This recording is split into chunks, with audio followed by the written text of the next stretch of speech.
அடுத்து பீஃப் பக்கோடா. இது வந்து நம்ம ஊர்லலாம் சில்லின்னுவாங்க. பீஃப் வந்து சில்லின்னு சொல்லுவாங்கல்ல, இங்கே வந்து பக்கோடான்னு சொல்கிறாங்க. ஓகேவா, இது எல்லாருமே டேஸ்ட் பண்ணியிருப்பீங்க. இது வந்து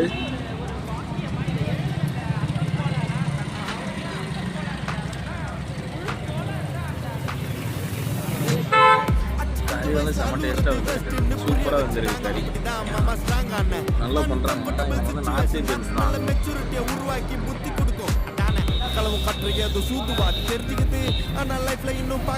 40 ரூபாய்க்கு வருதுதாங்க, சூப்பராக இருக்குது. 5 ஸ்டார் ஹோட்டலில் போனால் கூட இந்த மாதிரிலாம் அந்த டேஸ்ட்லாம் கிடைக்காது. கடமைக்குன்னு சேவ் பண்ணிட்டு இருக்கேன்.